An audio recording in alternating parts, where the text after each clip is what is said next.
And welcome you all to our midlife and menopause webinar, and in particular, the emotional journey. So, this has been my passion for quite a while now, and I have accumulated a lot of wisdom in this area, been through it myself, and I have a lot to share with you. As you can imagine, it's not medical advice, it's not prescriptive, it's not, I love to empower women um, to take self-care, to DIY it, but I'm also conscious that this is a process that you can't do on your own. We're not meant to do this on our own. We're women, we're sisters, we're meant to come together in the red tent, in the church at the back, or around the kitchen table, or at the water cooler, whatever it is. And we're here to share stories and support each other. And some of that is paid professional these days, and some of that is what we've got tons of stuff on the internet and friends and so on, our mothers even. But for my information today, and I haven't gone super medical anyway, so take what you can for yourself and take it from there. All right, so the essence of my message is empowerment. My whole reason for being, my purpose, is to empower women to be bolder and braver and calmer and better, so that they are making the most of their lives.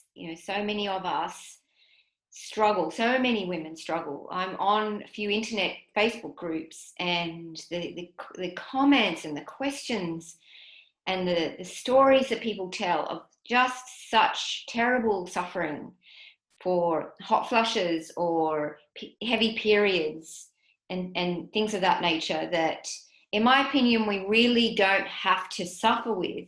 They're a reflection of maybe the choices that we've made in our lives. But what really gets my heart is that there's a missing out, and there's so much opportunity to be so empowered at 50 and beyond. It's a really great time of your life if you can embrace the journey.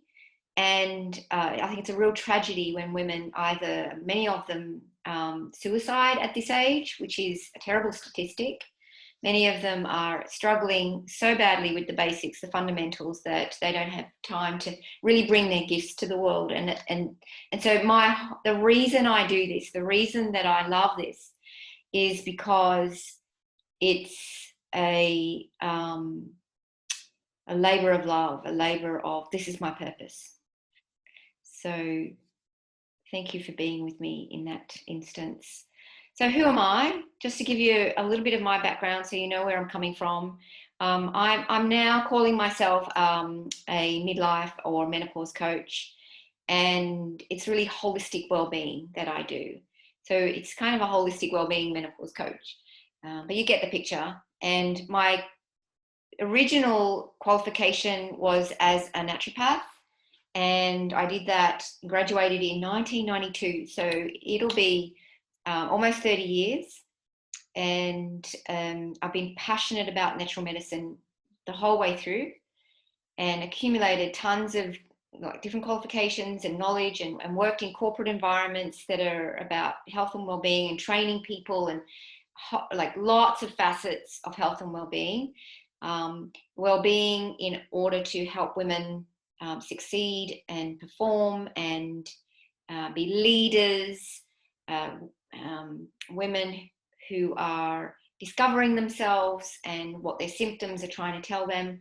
All that kind of thing really is what I'm passionate about. And that, I suppose, the life coach part. I've been a credentialed life coach since, you can see some of my qualifications on the wall here, credentialed life coach since 2005. My aromatherapy qualification as a certified clinical aromatherapist is fairly recent, 2018, and that included, rather than massage, it included energetic medicine. So I do aromatherapy, energetic medicine here in my clinic in the Hills district of Sydney. I'm a yoga and meditation teacher. I teach at a local gym. I don't have my own studio, but I love the philosophies. There's many underlying philosophies in yoga that are really beneficial for giving us, a perspective on life that's healthy. And also, I love yin yoga. Yin yoga has been profound for me. The principles and concepts in yin yoga have been the feminine aspect. So I've studied the art of feminine presence. I've studied yin yoga, and that feminine side of the female journey in life really inspires me, and is something that I'm learning more and more about all the time, because there's just so much hidden information that was really, really hidden from us, and it's coming back to life. So and that's the presenter, Wise Woman Educator. That's really around, I'll share more about that as we get along. So what we're covering in this 75 minutes this evening is, first of all, just some basics, some terminology. What's the difference? Perimenopause, menopause, and postmenopause. Most women don't know.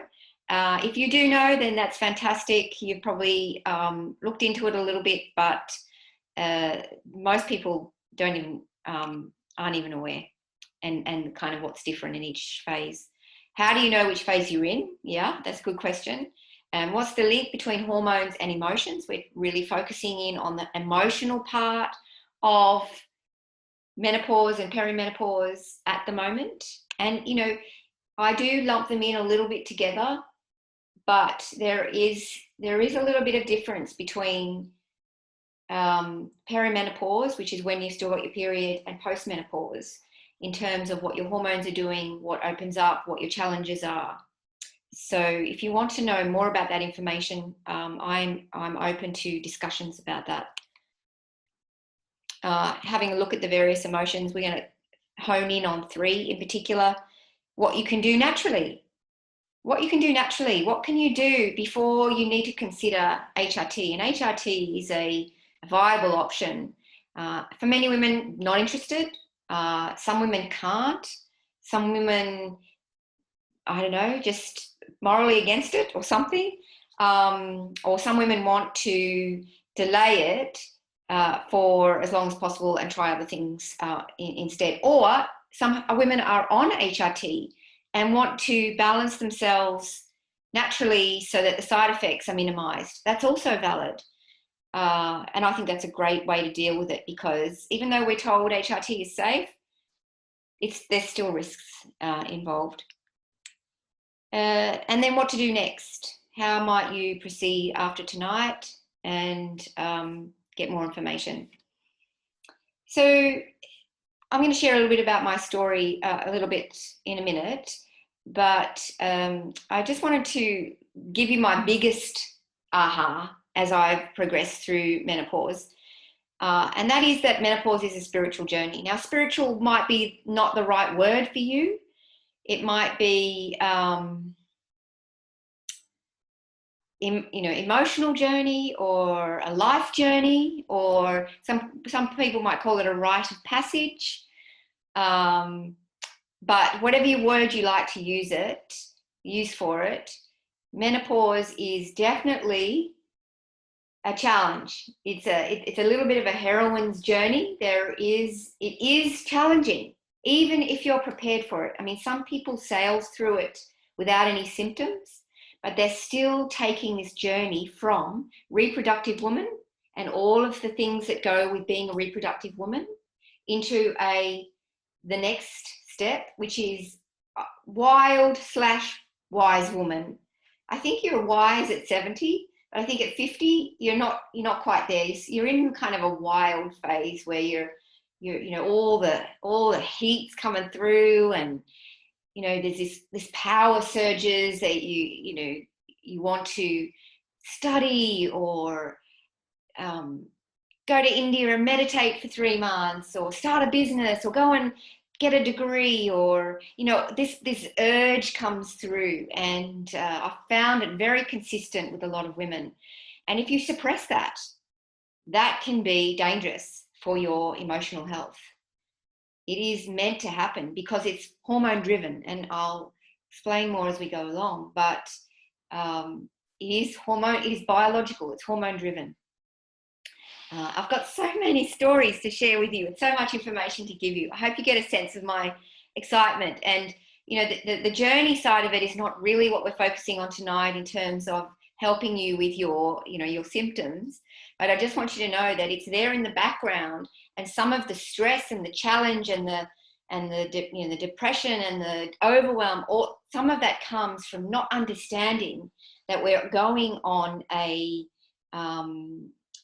spiritual journey, like a walk from France to Spain on the Camino trail. You know, like we're going to the next stage in our lives, and it's quite challenging. So the reason why it's challenging is that the story in our culture is that life ends when reproduction ends. And I was listening to a menopause, just a talk, an Instagram TV talk that Trini, I don't know if you know, some of you guys might remember Trini. If you're about my age, you'll know Trini and Susanna from the body, what was it called? What Not to Wear. They're fashion people. And she was doing last night, or the last couple of days, she did a whole thing on menopause, and she's very well informed, and it was absolutely fabulous. Really enjoyed it. But the message is that, you know, you sort of just fall off a cliff at 50 when your periods stop, and suddenly you're not economically viable anymore, you're not useful anymore. There's you know, your looks are going, so you're not pretty anymore. You know, the waistline's increasing. So, and then for many women, they feel all of that invisibility that comes along with that, and that in validation, and I'm not important anymore. That it's in the culture, it's in the subtle messages, and women take that on. And I find a lot of women at that time, they start to wear black. We wear black to hide ourselves, and you can hide yourself so much that you really do become invisible. You lose your voice. You don't stand up for yourself or stick up for yourself. And some of these things are the things that can reawaken when you understand what's going on with menopause, what's opening up for you when estrogen withdraws. It's very important to understand what estrogen does to you biologically, psychologically, emotionally. And the one thing that, Trini was talking about the end of the road, and she was advocating HRT, which is nothing wrong with that. And HRT provides a lot of relief for women. And how it works is it keeps estrogen and progesterone going. So you just kind of put off menopause. And what's missing from the conversation is an understanding of what taking estrogen and progesterone out of the picture does and what happens instead. So if you see what happens to your hormones at that age, 45 to 55, as your periods start to stop, you know that your FSH increases. That's one of the tests that you can take to determine whether you're in perimenopause or not. It practically means, or it basically means, that the pituitary is having to work harder for the ovaries to produce estrogen. And so, yes, that's one of its effects, but FSH seems to have a whole different other effect as well. And it's loosely or closely connected to the pineal gland, insight, wisdom, intuition. These are the things that open up postmenopausally. Now, what also we know from estrogen is is a steroid hormone. It's based on the steroidal ring, originally from cholesterol, and I'll show you that pathway a little later. And steroid hormones are anti-inflammatory. In a sense, they make us, I wouldn't say dumb us down, but they make us a little bit more impervious to or perhaps a little less sensitive is the way to explain it. And so when estrogen withdraws, we actually become more sensitive, which is why for many women there's joint pain and emotional sensitivity and these other things going on. And there's something beautiful in this sensitivity, especially when you connect it with intuition, wisdom, insight, and more of the inner stuff, the inner journey of life, in that you start to become a more spiritual and wise person. And that's meant to happen. We are meant to get wiser as we get older. We have a culture where we don't have enough wise people. What happens to all of our 50-year-olds that fall off the cliff at the end of the 50s? It's like, no, we need our women in their 50s and men to have a voice, to have that wise voice, to bring that grandmother energy to our community. So we're not just valuable because we can make babies. We're valuable because we can take care of people who make babies. And that's completely forgotten in the narrative about menopause and getting older. And that's something that I'm really committed to bringing back. One of the ladies that I just absolutely love, who wrote the book, The Wisdom of Menopause, Dr. Christiane Northrup, incredible woman. She's on Facebook. She's had a little bit too much plastic surgery, in my opinion, but her contribution has been enormous. Any of her books are worth reading.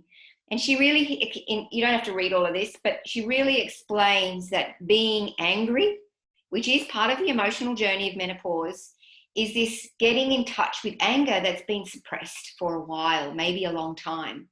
And then these little triggers like, your kids want something or your husband wants something, and suddenly, you throw the turkey out the window or something bizarre, have a tantrum or go crazy, which is what we correlate with menopause.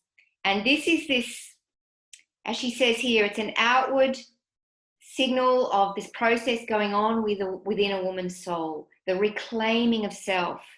They're tired of waiting on others, and the angry outbursts might be her way of signaling to her family, she's done. She's done. She's done. It's her time now.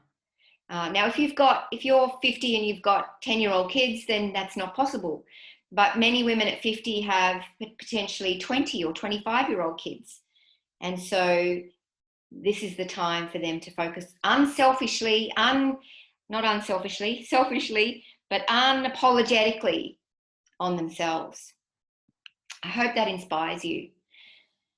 So the information that I bring to you has that in the background. It's the not avoiding menopause, but embracing it and getting relief for suffering and comfort naturally so that you can do this transition and this life journey. Feeling your best. Now, we do fade. Our colour fades, our hair fades, our beauty fades. We go into the autumn phase of life, where if you look at autumn, the colour starts to withdraw, and that you get this bright, vibrant oranges and this richness. Same at the end of the day, the autumn phase of the day, sunset, this beautiful, rich colour. And so there's this, on the one hand, this fading, and on the other hand, this richness. And so, there's nothing wrong with wearing bright colours to bring more life to your face, to put lipstick on, to getting your hair coloured so that you have more colour. Also, fine to wear neutrals, no lipstick, and have your beautiful grey hair.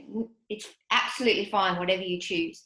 But if you're struggling a little bit with identity and you're feeling a little invisible, and perhaps your self-esteem or yourself, how much you like yourself is a little low, then a lot of women in their 50s dye their hair pink and purple and blue and all these kinds of things. So what? Go for it. Looking your best. And that can be challenging because we're aging. That's the fact of life. We're aging. And so it can be something that you have to work with. Women who want to be seen and heard. This is who I empower. This is who my message is for. um, women who are, I think what happens is what I'm noticing at the moment is there's this feminine wash happening, like the rise, there's yin yoga and there's feminine groups. And I myself am an art of feminine presence teacher, which really teaches you about coming inside your body and finding your presence in any given moment. Like I'm doing it right now. I'm coming down into my pelvic space where my womb is, where my sacral chakra is, and centering myself, deepening my voice, making myself solid and present and grounded. And there's beautiful benefits to doing that. That's where a lot of your own blocks and barriers shift way more quickly, so that you can, stop the chocolate, stop the alcohol, and do the things that you want to do. That comes beautiful benefits. And I'm speaking here to women who have a desire for emotional and spiritual growth. And that can definitely come through the physical. You don't have to be, following the Dalai Lama or anything for that to happen. If you are, that's fantastic too. Everything's possible. If you're in the middle of misery right now, perfect. If you're happy, fabulous. If you know all this, great. Wherever you are right now is absolutely great. And here we go. Some of this information you already know. It's not about knowing it though. There's one thing knowing what to do, but knowing gets you nothing. It's what you do with what you know that's important. And that's the harder part. And that's sometimes where we need to reach out and get support or get guidance or get accountability, get coaching and so on. I'm not saying it's easy, any of this stuff. And having a great menopause, it's not like suddenly you're going to know everything and then your menopause is going to be easy, or that somebody just forgot to tell you a few things and now that you can do them, it's all going to be plain sailing. No, menopause, I use the analogy of the Lord of the Rings when Frodo takes the trek up the mountain to put the ring in the fire. Menopause is a bit like that. It's treacherous. There's so many things to overcome because it's a time of reckoning. It's a time, things that you've swept under the carpet, they come back. They just everything that hasn't been dealt with, it needs to be dealt with to move through to the next stage. And so that's why it can be overwhelming and uncomfortable. That's why sometimes we need guidance along the way. And I want to encourage you not to rule that out. If you've got a great doctor, or, sometimes GPs aren't all that helpful, maybe you need a great endocrinologist. Maybe, the medical profession aren't all that familiar with menopause, so it can be tricky. So if you find somebody, fantastic, great. Hold on to them. If you've got a great personal trainer that doesn't flog you, because you don't want flog exercise at this time of life. It really does elevate your cortisol levels and make it difficult for you to lose weight. So you want to find somebody, maybe a yoga teacher is more up your alley, or a Reiki teacher or practitioner. Like it's really great to have these people in your sphere. And a naturopath, of course. Of course, a naturopath is a coach and so on. Because I haven't done it on my own. I've accumulated this knowledge because I've learned from other practitioners and people and educators and teachers along the way. And I only know it because I've been interested in it and learning it, and that's why I can share it with you. And, my own menopause story was not plain sailing either. It's in my 40s, I was playing catch up. There were all these things in my life that I hadn't achieved, and I put myself under so much pressure to I had my list, this and this, and it was all the things that I thought that I needed to be happy and look good, basically, in society, to look like I'm successful. Here I am, I'm intelligent, I've got all these qualifications, I've got a privileged lifestyle in the sense that we all do here in the West pretty much. I've been to university, I've got a master's degree, I should be successful. I should have these things, this kind of, these things. And I had made different choices in my life. In my 20s, I was traveling. I was like gone. I was around the world. And so I didn't have the house and I didn't have the career path as much as I thought I should have by that time. And so this all landed on me in my later 40s, and it was not happy Jan. You know, it was you know, there were moments when I confronted the failure that I was especially at 49, when I was confronting the failure coming to 50. I'd had a few personal tragedies that year. It was a whole, you know, perfect storm of things, really. And then I just went down a hole. I mean, I can imagine maybe 100 years ago it might have been called a breakdown. I don't know. It felt like the end of my life. And, you know, it coincided with some health issues that knocked the wind completely out of me. And I was left no energy, absolutely no energy, completely depleted, and this overwhelming sense of complete and utter failure. And like, you know, I'm not going to swear. What the heck, right?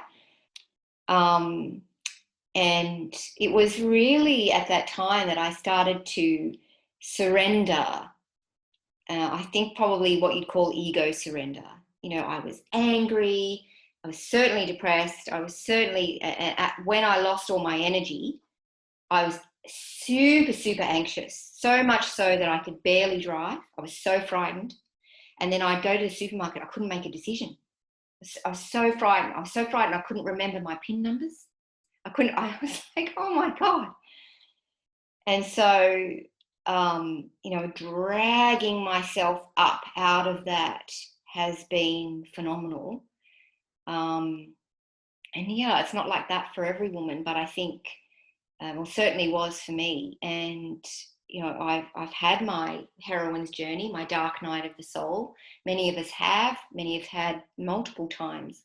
They're not great, but what doesn't kill us makes us stronger. I didn't pop off to the next plane. I survived, and I have to say that the years since have been a recovery journey initially, and then I've clicked in to something, and now the power that I feel surging through my guts, you know, surging through my waters, my I don't know what, my everything is incredible. And I think sometimes the heat of that comes through.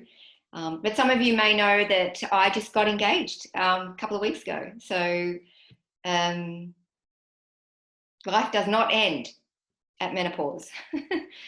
All right, so let me just try and find my cursor. I'm going to pause share. See, the cursors disappear once you go into, I'm going to pause share. Can I see my cursor here? No. I am going to resume share, and then I am going to stop share. Can I do that? All right, so I want to see your questions, ladies. I'm hoping you're putting a few things in the chat. I've lost you now. I have lost you. Here we go. Here we go. Here we go. Lovely ladies. Some of your photos I see. This is meant to be interactive. You know, it's our menopause, perimenopause lounge. This is beetroot juice, by the way. Our perimenopause lounge, where this is the sisterhood. We're learning from each other. Please ask questions so that I can incorporate what you want to know into my answers as well. And it's actually called kvass. So anyone who's Eastern European, maybe European, Russian, that kind of thing, you'll know about kvass. It's a fermented beetroot beverage, and it's very interesting. It's not sweet, but it's not sour. It's got a tiny little bit of saltiness, but it's got that sort of earthy richness that beetroot has. And I've had it now fermenting in the fridge for a couple of months, and it's got this depth to it that makes it absolutely divine. By the way, I do have a little bit of wine occasionally. I'm not Puritan. So let me bring the chat up. Okay, 100%, a right word for me. Amy, I'm not sure which word that was, but thank you. And Kate also says, totally it is for me. So you're welcome to put chat in the questions in the chat, and I will, there's a couple of things, couple of points along the way. 8:30 is an hour, 9:30. So we're finishing at 8:45-ish, and maybe questions after that, but I want to keep to that time. What was the point, first point event where you dragged yourself out of the hole at 49? What was the first event? I'm not quite sure I know exactly what you mean, Megan, but maybe you can just rephrase that for me. But it's not, I didn't kind of dictate it. It wasn't me running the show. I hit rock bottom where I pretty much thought I was going to die. And, you know, we don't really talk about this too much, but there was probably a moment there where I thought, do I want to stay? I'm such a failure. I've screwed up everything. I've made nothing of my life. Nothing's worked. Here I am at 49, about to be 50. And what have I got to show for it? Which was not really true, but that's how I felt. And I think it was shock. I mean, I had that crisis, you see, so that put me into the pit of hell. And then it passed slightly, and I started to come back up. I was super frightened. I think I had some self-awareness. I had been doing yoga. I was a yoga teacher. I've been doing yoga for a long time. I had a little bit of consciousness around what was going on for me. And so I really decided at that time that I was not capable of making any solid decisions for myself. I really decided that my ego wasn't succeeding at running my life. And my sense was maybe I should hand over. I mean, that's kind of a spiritual moment. And if you have a God or a universe or whatever the source thing is for you, a higher self perhaps, then it was one of those moments where I went, okay, just take me where you want me to go. And at that point, all I decided to do was I was going to meditate and I was going to do yoga. They were the only decisions that I could make. And that's what I did. And those things eventually strengthened me again. And yeah, it was asking for help. It was a light bulb moment. It was, I mean, I was in terrible strife at work at the time. They were completely unsupportive. And I was about to lose my job. And so nothing there made it even worse because I'd been unwell for a while. And so on. So I don't want to harp on too long about that. How long does menopause last? How long does menopause last? I will get into that now. So let's go back to screen share, which then I lose my cursor, but whatever, we'll deal with it. So I've got my cursor before I go on to play. Maybe it's got something to do with apples. Apple Max. Anyway, let's have a look at the three distinctions. How do I know which phase I'm in? All right, so I'm going to give you the proper definitions. Perimenopause. Peri is a word that means around. Periscope. I'm sure there's other peris, but periscope, you look around, okay? Perimenopause kind of means the time around menopause, but really it means the sort of 2 years to 10 years leading up to menopause. So it's officially the process of change leading up to menopause. and I'll explain what menopause is exactly in a minute. Non-surgical menopause can start as early as your late 30s in some women, or as late as your late 50s. I've got a client at the moment and she's 57 and she's just not quite 1 year since she's had her last period. That's quite late.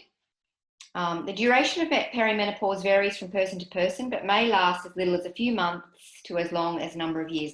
Now, I don't actually think that's actually correct. I think we have peak hormones in our 20s and they gently decline as we get older. But there's some point, usually in our 40s, where it kind of starts in earnest. And my sense is it's about 43. If you're pretty healthy, you know, our fertility declines quite dramatically at 43.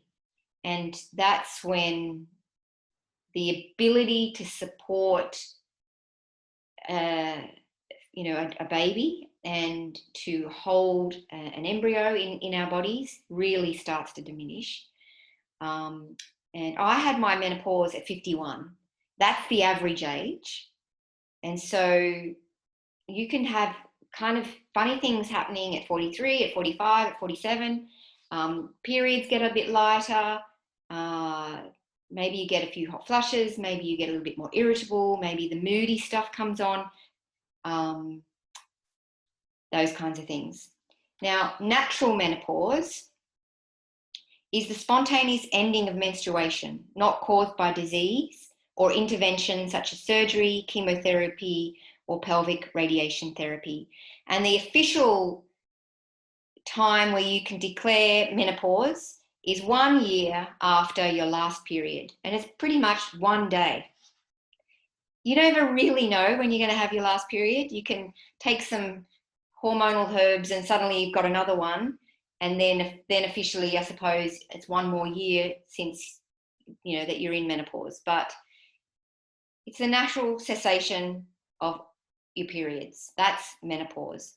And then surgical menopause takes place after both ovaries are surgically removed. And that's immediate menopause because your ovaries produce your estrogen. And then there's premature menopause, which is really due to illness. It's due to poor health. So autoimmune diseases, you know, just not taking care of yourself properly and getting, you know, diabetes or something where you're really unwell and your body just ages more quickly than it really should. And you can get premature menopause, and that's usually before 40, even before 45, but before 40 definitely. And some say that IVF sort of brings your menopause earlier as well. And whether that's due to, you know, the eggs, or it's due to the hormones being able to sustain the eggs, or it's due to some impact those hormones have on your body, I don't think that's well researched at this point. And then there's postmenopause. Postmenopause is that time basically after that 1 year, any time after that is postmenopause. And that's when your FSH and your LH are really, really high. The wisdom and the wildness, that kind of really comes out then. So the question is, here's the question on my screen. Are you hormone appropriate? Are your hormones age appropriate?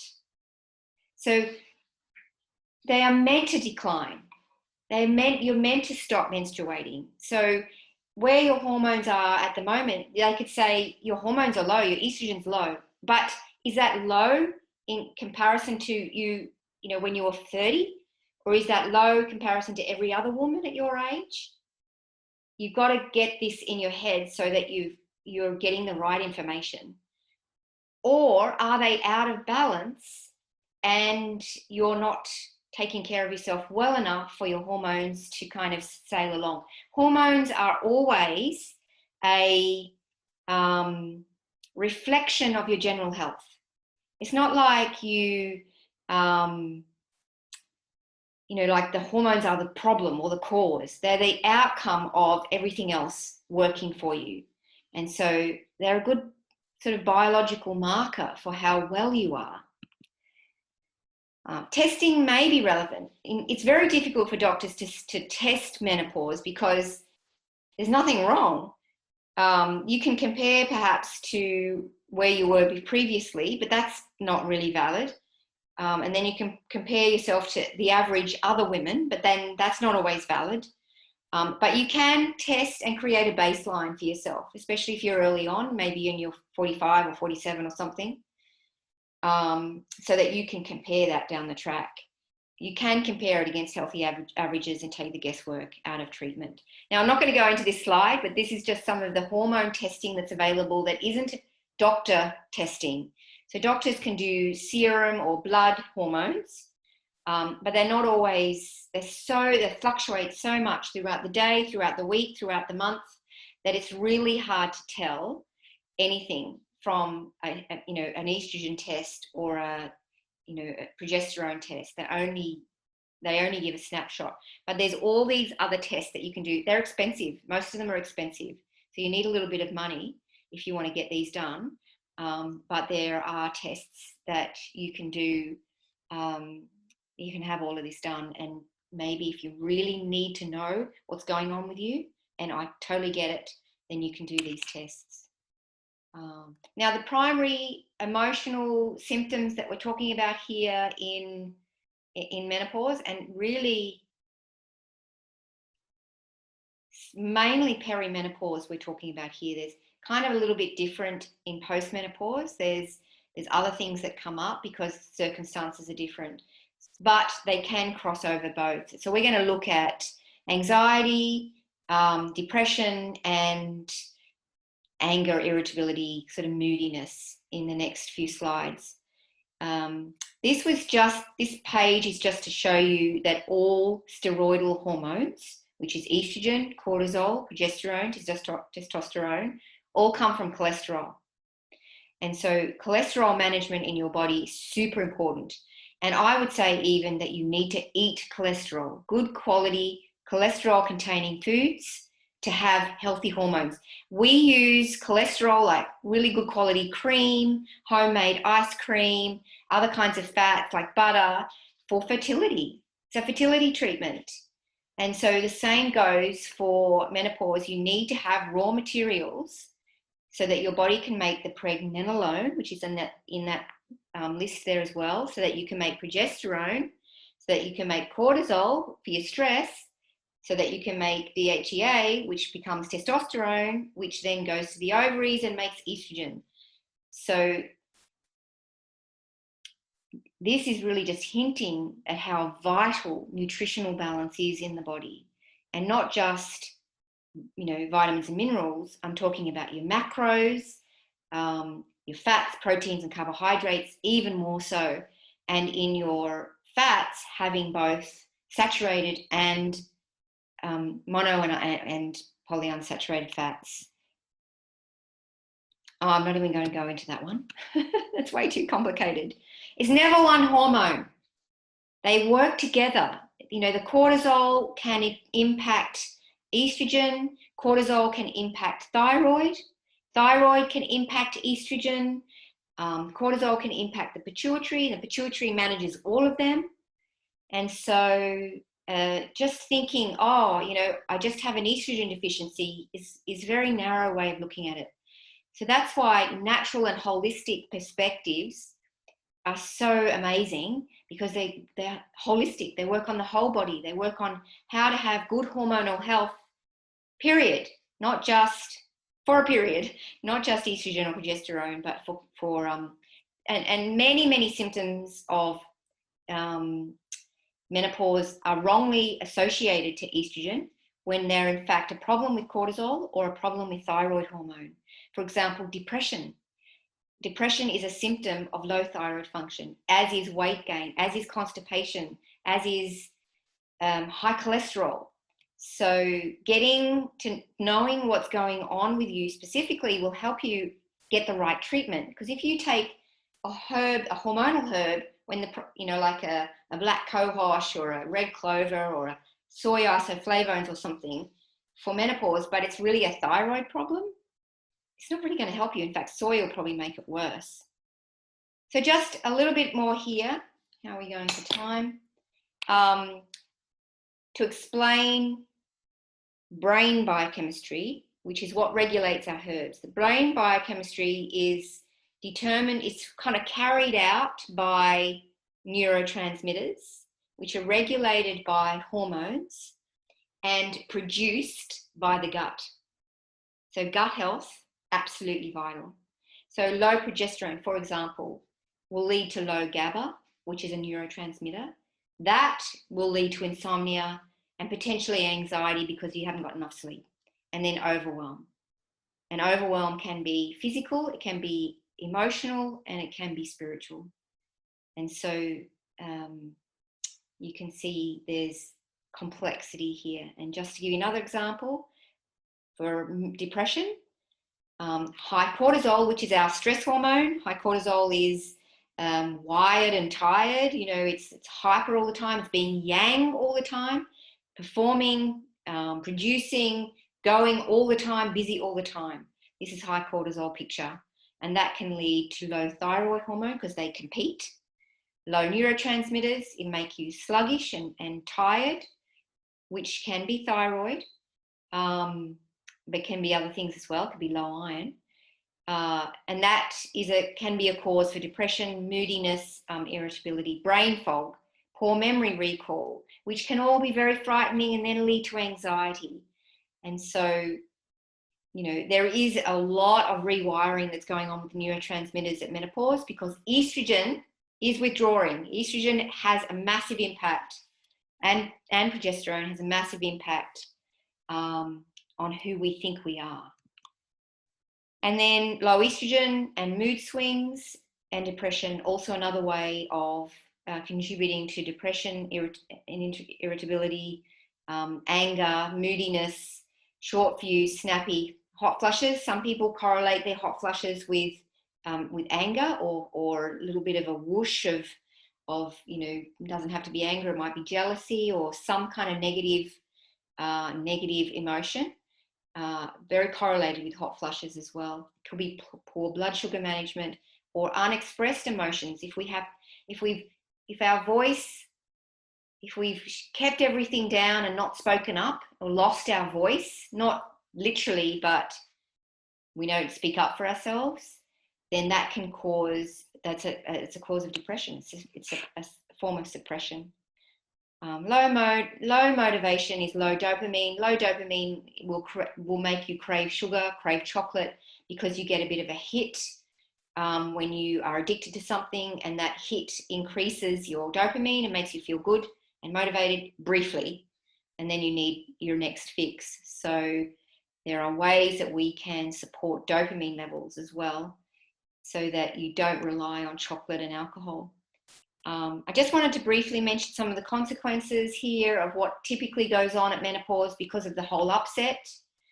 Relationship conflict, she's losing her estrogen and he's losing his testosterone, and that changes things and creates a great deal of conflict, mostly conflict that most of us can't deal with, and it ends up in divorce. And divorce rates in your 40s, highest.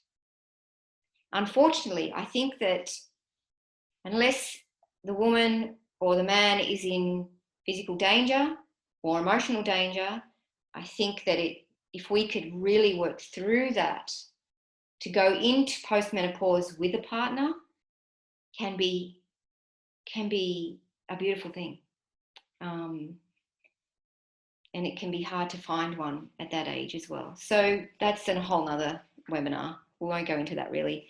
Divorces occur. Suicides occur. I've already talked about that. And so there's the sciencey, little bit of sciencey information for you on menopause that you might be interested in knowing about. It might be new to you. But I just thought, let's take a breath. Give me a chance to take a breath. I think there were questions. Let me just see if I can see the chat here. Oh, I can. Got no cursor though. Don't you love Max? Can't see it. Anyway, I will answer the questions. I'm just going to do it a little bit later. And now I have to get out of there. I will just come back and start again. Thanks, guys, for your patience. Let me just have a look at chat now. Now, when I get my personal assistant, which is not far off, I will be able to get her to help me out with these things. Let's chat. All right. Would you say to get those expensive tests done in your general blood tests are a bit questionable? Oh, would you say to get those expensive tests done if your general blood tests are a bit questionable? I would really, I mean, some women have tried a lot of things and nothing's really worked, or they really want to know, or the blood tests they've got from the doctors have just shown nothing, and the doctor said there's nothing wrong with you, and the woman says I know there is something wrong with me, and they want to see it, or the practitioner's having a little bit of trouble identifying what the issue is, it's all a bit complex, then yes, definitely. I mean, they're not thousands of dollars, they're hundreds of dollars, not thousands of dollars, and for some women that's not a huge problem. If your cholesterol is low, would you get more hot flushes? Oh gosh, I need to think about all the reasons why a cholesterol was low. Low cholesterol can be normal or it can be abnormal. And then you've got an issue with, some medications lower cholesterol abnormally. So I'd have to know about what medications the person was on. But pretty much anything really can potentially cause hot flushes. Anything that affects the liver. The liver is a hot organ. Anything that depletes the adrenals can produce more hot flushes. Anything that dehydrates can produce hot flushes, and so on. So yes, Lisa, it's possible. And let's keep going. Thanks for the questions, ladies. Back to share. Hanging in there, you're doing well. We're on track. So let's keep going and keep going. All right, calm, let's be calm. I've just got a couple of examples here of women that I've worked with, some very simple case studies. The lady that the model that or celebrity that she most reminded me of was a tall, long, skinny, beautiful woman, which Giselle is one of the examples of that. But she was tall, slim. She came in her active wear and it was like, oh my God, woman, you seriously got anything wrong with your life? You look perfect. But she wasn't. She was exhausted. She had these 4 kids that she gave all her energy to. All her hormones were dropping, gut issues, wasn't eating enough. And with some very simple treatment, some simple things, we were able to, but they were kind of specific to what she needed. We were able to help her. And of course, a beautiful herb mix, which is what I generally give people that can give you an individualized herbal support. And she was, within 3 months, she was doing really well. And I rang her a year later and she was still doing really well. So that's good to know. Another lady, slightly older, the celebrity she most reminds me of is Holly Hunter, small, petite, muscular. She did have this issue with zinc, which is the pyroluria, which is apparently, I've learned since then, really related to gut health. So if you've got poor gut health, you'll have poor hormonal health, guaranteed. At some level, it might be depleting you of iron, it might be depleting you of zinc, vitamin C, hormones, specifically serotonin, whatever it is. But gut health is the first thing to get right.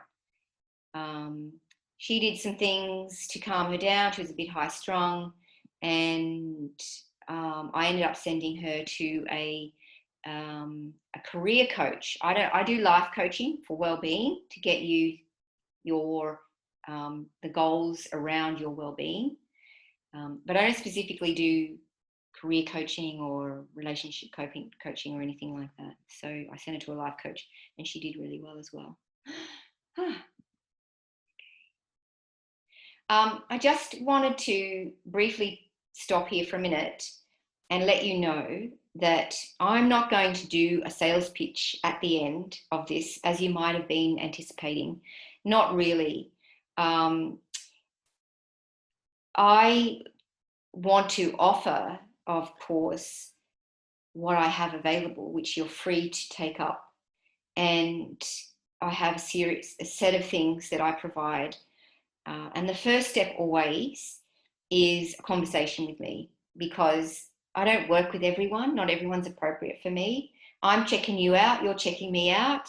We're kind of talking about what's going on for you. You get to share a little bit. And what's so beautiful about that is it takes away the aloneness. Sometimes you just need to speak to somebody and take away the loneliness and get that you're not a freak. You're not hysterical. Or, even if you are, that's kind of what's meant to happen. And someone gets you. And that's what I like to offer.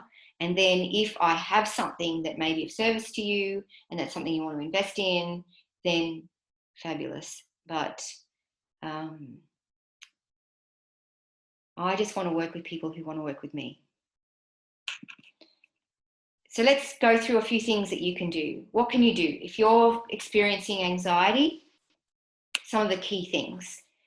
Obviously, diet for me, number one, because diet produces your gut environment, which produces your gut bacteria, which sets up all the productions and all the things that gut bacteria does.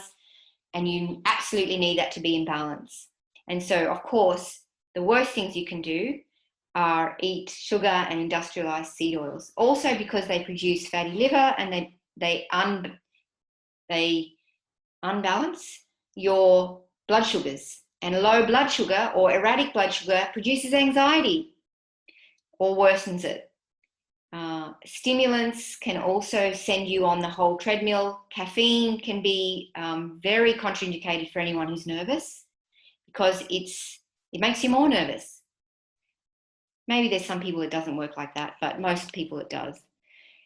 Eat foods that stabilize the nervous system, and that can be calming foods, good quality carbohydrates. I'm having a menopause memory moment. Good quality carbohydrates can really wind you down. They can really support your nervous system. But chamomile tea and other things are also in that category. Eating quality protein helps to balance your blood sugars and other things. And keeping your gut right, as I said, absolutely critical. Exercise is really essential, because the deeper breathing, like we do in yoga, like we do in breath work, the deeper breathing activates your parasympathetic nervous system. The parasympathetic nervous system is your rest and digest nervous system, and your sympathetic nervous system is your fight and flight nervous system. And most of us are what we call sympathetic dominant. Too much of the yang and not enough of the yin. And so breathing and exercise is the best way to get breathing out and done. Absolutely critical. It's also a mood elevator. This research to suggest that, to support that. Not suggest, prove that.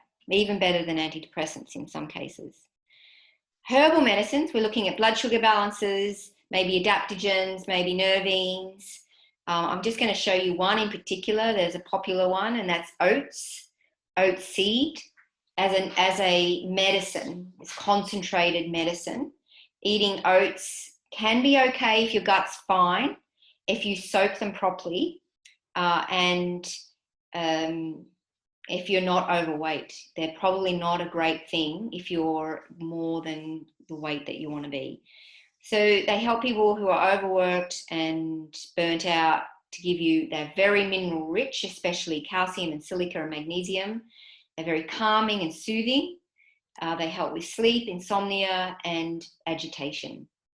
Sounds perfect. So that's one of the herbs that might go into a mix, or you might find a mix in a blend at the health food store. Let's go from anxiety to depression. Sometimes they're connected, sometimes they're not. Depression is really low, what I call low mood, where everything just feels empty, numb. It's not sad. Sad is something different. Anxiety is something different. Depression is a numbness where you've got no motivation. So your dopamine will be low. And, the more you stimulate that with stimulants like chocolate or alcohol or drugs, the harder it is for your body to create its own, and coming off those things can be difficult. So you really want quality protein, and I am a fan or an advocate of meat, not in huge quantities and some more than others.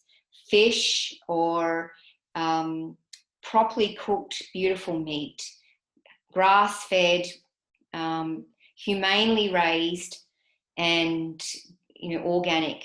And I know that's ideal. I know that's hard to find, but I'm telling you the ideal here. And good quality protein that's cooked properly. So if it's red meat, it's like slow cooked over a long period of time, beautifully loosens all the collagen and all the amino acids in the meat. And that is absolutely brilliant. It's great for youthful skin, for beautiful thick hair, for your nails, for hormone production, for detoxification, for gut health. It soothes the gut, all these things.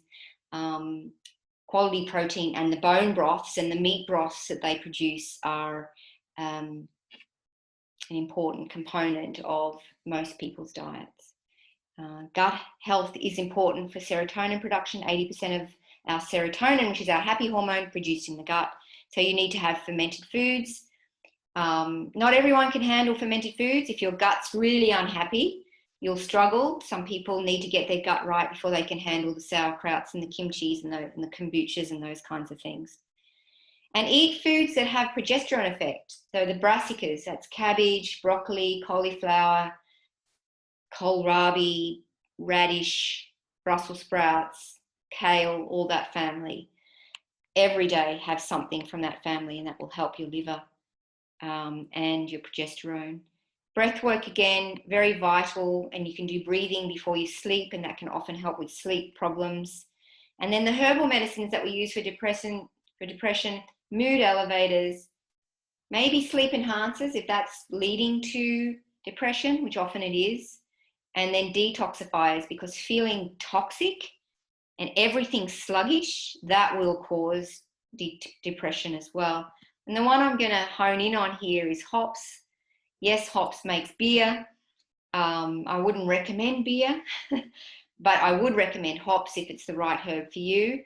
And it's great for anxiety and inability to sleep and sleep disorders and restlessness. And often these things lead to low mood. So it's not the only thing that, we know about St. John's wort. That's a mood elevator. You'd probably combine that with maybe some licorice and maybe peony and a few other things that are great for the whole picture at menopause. And then lastly, I'm going to look at anger and what we can do for anger. There's a concept that we know in naturopathic medicine called SOL. It's a very old concept. Some of you might have heard of it. Basically, it stands for, and I'm going to swear here, excuse me for a minute, shit on the liver, SOL. It's like an old-fashioned term, like the way we say, oh, he had the gall to do that. That's a liverish kind of, there's some words in the English language that relate to gall, liver. I was feeling liverish. These are sort of related to this fiery, hot mood that we call anger.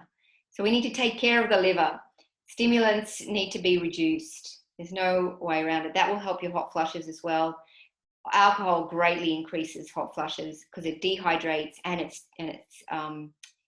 stimulates or overstimulates the liver as well. All that detoxification and chemicals. I mean, we're exposed to so many chemicals, pesticides and fungicides and chemical perfumes. As much as you can minimize those, go for natural. Go for essential oils instead of perfumes if you can. And that's a whole nother webinar. Eat liver-enhancing foods. Foods that are liver-enhancing tend to be yellow. So turmeric and lemons and apple cider vinegar and sulfur-containing foods. Sulfur is a yellow mineral, and you find those in your brassicas. Detox the bowel so that you're eliminating properly. So, you want the liver to work and the gallbladder to work, but if you dump that stuff in the bowel and then you're not pooing it out, that's a problem. You want good elimination as well, and that often is drinking enough water and other things. Exercise can help for that too. Be careful with your exercise, as I mentioned earlier. If it's too hardcore, it will increase cortisol and testosterone. It will make your anger potentially worse and also help put weight on. Herbal medicines in this regard, definitely liver cleansers is a beautiful Chinese herb called buplurum, which is liver and other things, and I'll often recommend that. Calming herbs, nervines, adaptogens. The one I'm just going to focus on is dandelion. Dandelion, the root, the seeds, the flower, all beautiful herbal remedy. The root in particular is great for supporting the liver and gallbladder.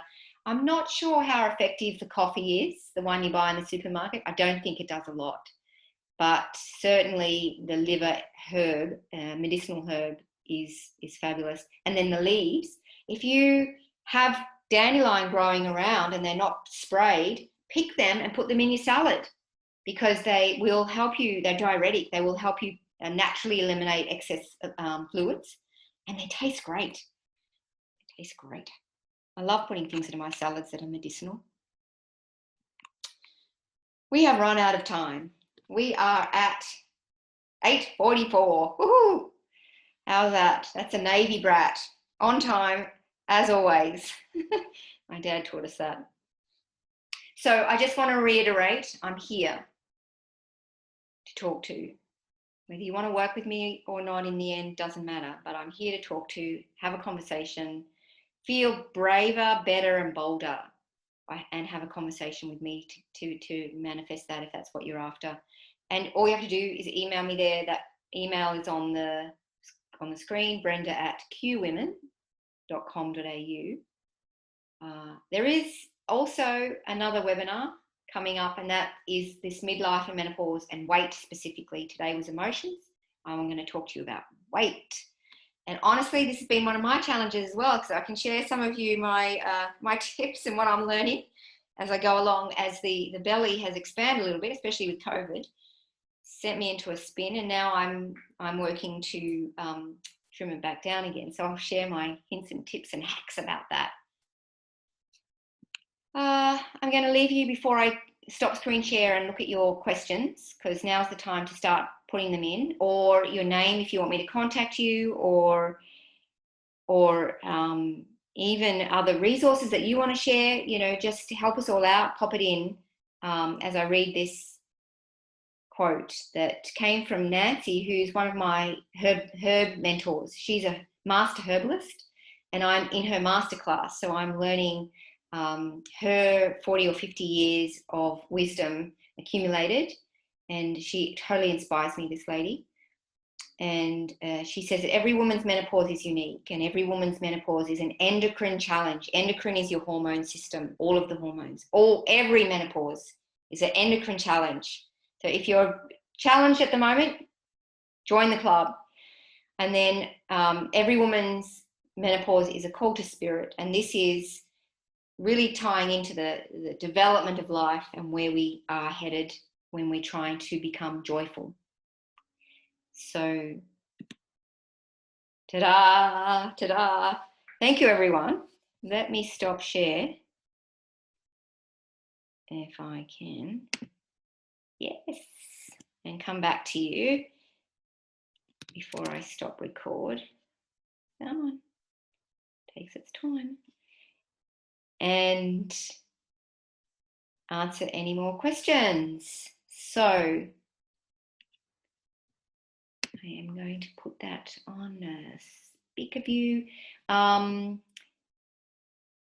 If your cholesterol is low, can you get more? Oh, I've asked that one. Huge amount of really important info. Yes, I hope it's not overwhelming, not too much. So valuable. More women need to hear this, Brenda. Bring them along to the next one. I'd love to see more women come along. And we had a lot of women register for tonight who didn't actually show, and I'm hoping they'll get the recording and listening to the recording. And if that's you, thank you for listening. It's a delight to have you on. I'm pleased you're here. And that's it for the questions. I'm just going to stop recording. Thank you very much, everyone, listening to the recording, and goodbye.